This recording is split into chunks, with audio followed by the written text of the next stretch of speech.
सभी बीएड प्रशिक्षणार्थियों को मेरा नमस्कार। देखिए, आज का हमारा समावेशी विद्यालय का निर्माण जो हमारा पेपर है उसके अंतर्गत आज का हमारा टॉपिक रहेगा समावेशी कक्षा कक्ष में बाधाएं। समावेशी कक्षा कक्ष में कौन कौन सी बाधाएं होती है जिनके माध्यम से जो समावेशित बालक होते हैं, विशिष्ट आवश्यकताओं वाले बालक होते हैं, दिव्यांग बालक होते हैं, वो शिक्षा ग्रहण नहीं कर पाते। तो देखिए वो कौन कौन सी बाधाएं हैं उनका अध्ययन हम करते हैं। चलिए, हमारी जो पहली बाधा है वह है अभिभावकों की रूढ़िवादी मनोवृत्ति। देखिए, हमारे देश में रूढ़िवादिता, अंधविश्वास इत्यादि नीतियां प्राचीन काल से चली आ रही है। उसका मुख्य कारण है शिक्षा का अभाव। तो देखिए, जो विशिष्ट आवश्यकताओं वाले बालकों के जो अभिभावक होते हैं उनके मन में कई प्रकार की रूढ़ियां, मनोवृत्तियां उत्पन्न हुई रहती है कि हमारे बच्चे को क्या पता कुछ हो जाए, या हमारे तो अकेला ही बच्चा है। तो इस कारण से भी वो अभिभावक अपने बच्चों को विद्यालय में नहीं भेजते। नंबर 2, शीघ्र हस्तक्षेप कार्यक्रमों की समय पर पहुंच नहीं होना।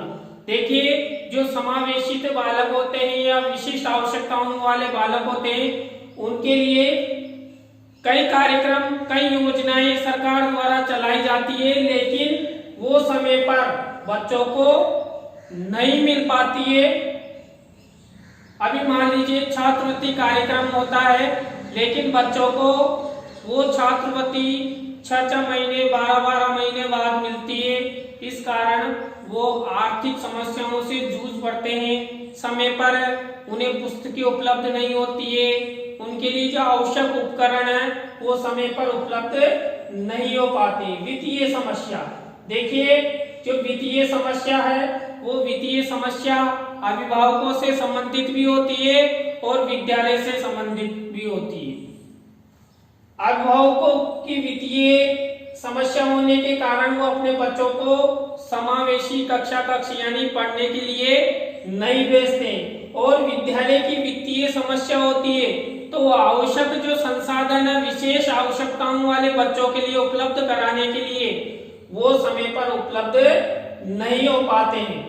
विशेष अध्यापकों की न्यूनता, देखिए विशिष्ट आवश्यकताओं वाले बच्चों को पढ़ाने के लिए विशिष्ट अध्यापकों का होना आवश्यक है, लेकिन हमारी सरकारों की उदासीनता, समय पर नियुक्तियां नहीं होने के कारण भी विशेष आवश्यकताओं वाले बच्चों के लिए विशेष अध्यापकों की न्यूनता यानी भर्ती नहीं होने से न्यूनता रहेगी विद्यालय में। तो समावेशी कक्षा कक्ष में एक प्रकार की ये बाधा है।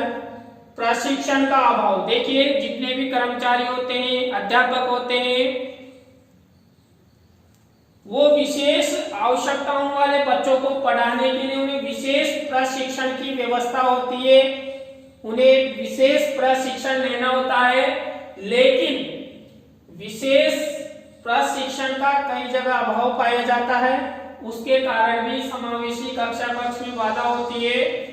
इसके बाद है समाज में शिक्षा की कमी।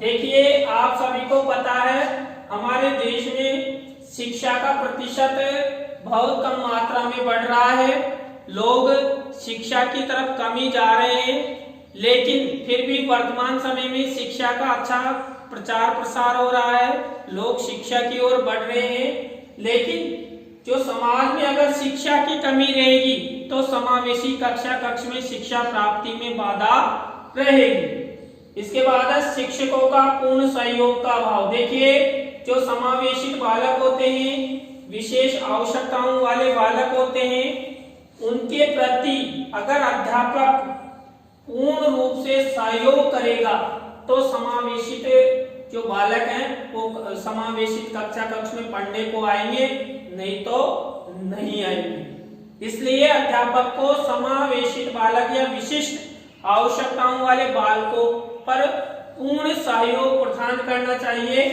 इसके बाद है पाठ्यक्रम विशिष्ट बालकों के अनुरूप नहीं होना। देखिए जो हमारा पाठ्यक्रम लागू है वो विशिष्ट बालकों के अनुरूप नहीं है।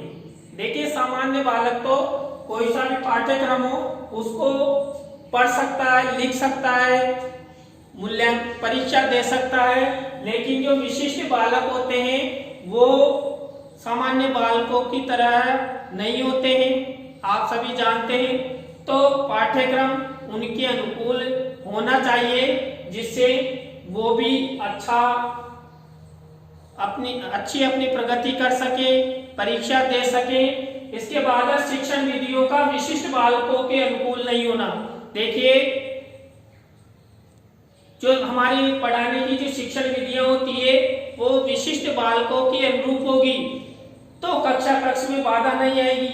लेकिन जो हमारी शिक्षण विधियां, क्योंकि हम ट्रेडिशनल विधियों से पढ़ाते हैं, विशिष्ट बालकों को पढ़ाने के लिए विशेष प्रकार की और नवाचार शिक्षण विधियों का प्रयोग टीचर को करना चाहिए, लेकिन उन्हें विधियों का प्रयोग नहीं होने से ये शिक्षण विधियों के अनुकूल विशिष्ट बालकों के अनुरूप नहीं। इसके बाद सहपाठी अस्वीकार्यता।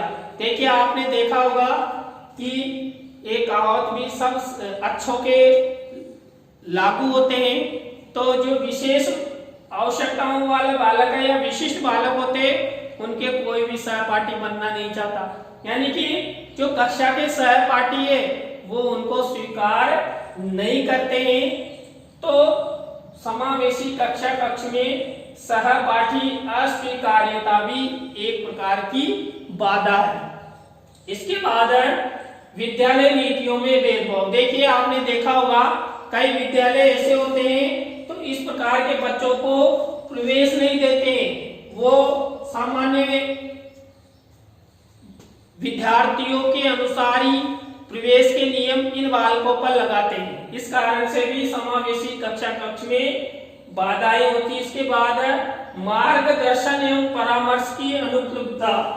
देखिए जो समावेशित बालक होते हैं उन्हें समय समय पर मार्गदर्शन मिलना चाहिए, परामर्श मिलना चाहिए, लेकिन वो नहीं मिल पाता है।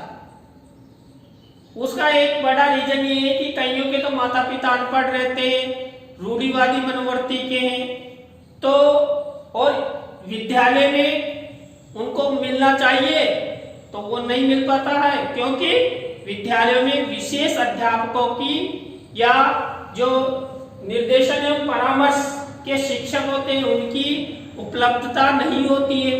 तो इस कारण से भी समावेशी कक्षा कक्ष में बाधा होती।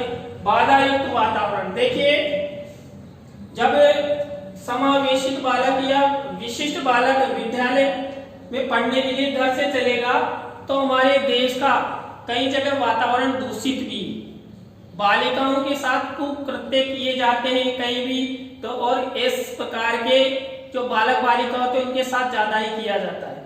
तो ये समावेशी कक्षा कक्ष में ये भी एक प्रकार से बाधा है। अपर्याप्त संसाधन। देखिए अगर हमें शिक्षा प्राप्त करनी है तो पर्याप्त रूप से संसाधन होना चाहिए। देखिए अभी ये वीडियो बन रहा है तो इसके लिए भी कोई संसाधन होगा, विदाउट संसाधन के ये वीडियो भी नहीं बन सकता और नहीं आपकी लाइव क्लास चल सकती है। तो विद्यालय में अगर समावेशी कक्षा कक्ष में बच्चों को पढ़ाना है, आगे बढ़ाना है, प्रगति देनी है, तो विद्यालय में उनकी आवश्यकताओं के अनुरूप आवश्यक संसाधनों की उपलब्धता होना आवश्यक है। इसके बाद लास्ट है